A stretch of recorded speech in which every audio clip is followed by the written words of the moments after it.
Hey healthy gamers, this is Jack here. Got another Guild Wars 2 video for you. This one is going to be the Guardian overview, talking about the Guardian's skills and abilities, and then how I found the Guardian to play mostly in PvP during this beta.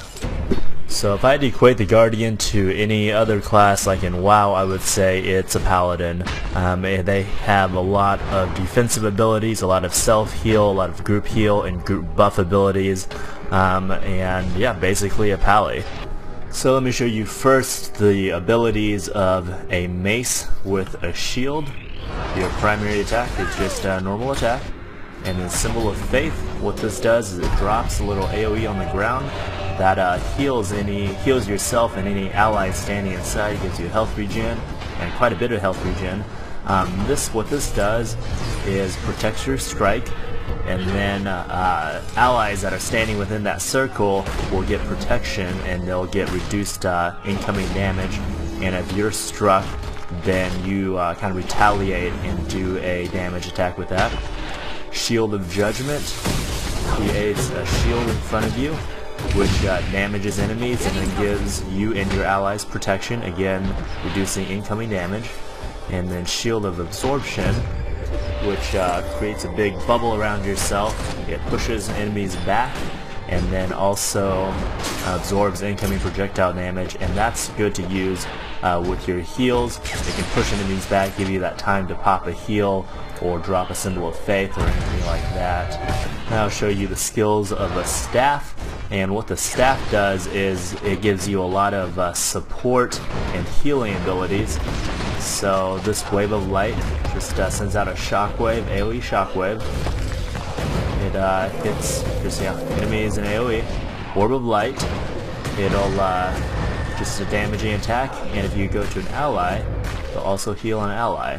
So either heals or damages. And then Symbol of Swiftness, what does that do? Okay, so it gives a little thing, and any allies that pass over it will gain swiftness. Increases the movement speed.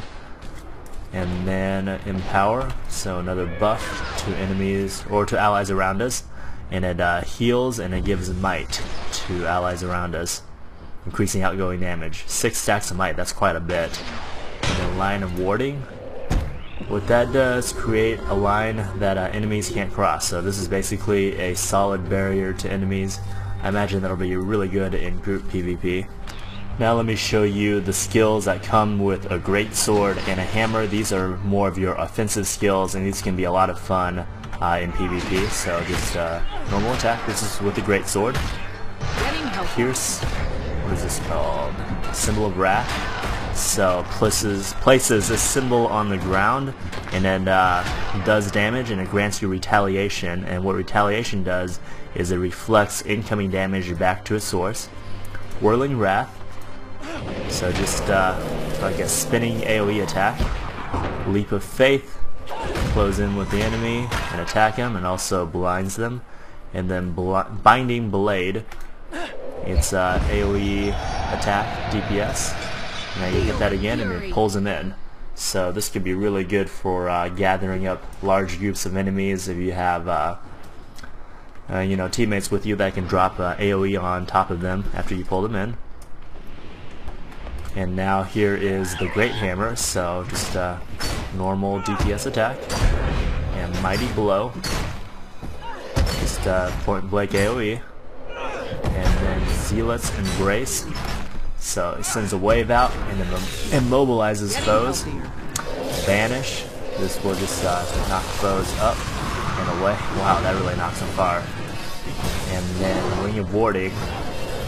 So it creates a ring that foes cannot cross. So you can either use this to trap enemies inside or to give yourself a little breathing space to do heals or anything else like that. And then Guardians have these alt abilities, F1, F2, F3, and these are kind of like your signets. Passively they give you an effect, like this one gives you burning damage. Virtue of Resolve gives you health regen, and then gives you an Aegis. Aegis, what that does is it absorbs, blocks the next attack, but if you hit them you gain a larger effect but then they go on cooldown and you'll lose their effects for a little bit. See, now I gained all of those effects, but now I lost the passive, and now they're going to be gone until they recharge. So Guardians have a lot of really good healing utilities. This one is great because when you use it, you're also blocking attacks. This is called Shelter. So when you're using it, you're basically invulnerable. And then your utility skills, you have a lot of different signets that give you buffs, and then give group buffs, and you have a lot of group buff things, kind of a lot of things to remove debuffs from yourself and from your allies. And then you also have these kind of spirit weapons, which are kind of cool, that I'll show you. But here are some of the group buffs. First, Stand Your Ground gives yourself stability, retaliation, a lot of different buffs. Hold the Line, protection and regeneration to allies. Signet of Judgment gives retaliation to allies and weakens enemies. And then here are your elite skills. Tome of Wrath summons an ancient tome which grants you powerful offensive spells. This again changes your whole weapon skill set. Renewed Focus makes yourself invulnerable and recharges your virtues. So that can be really powerful, especially when you're getting ganked by a bunch of people. And then Tome of Courage, kind of like Tome of Wrath, but this is for defensive spells. So let me show you these different weapons first. Hammer of Wisdom, Sword of Justice, Bow of Truth. So you can be a tanky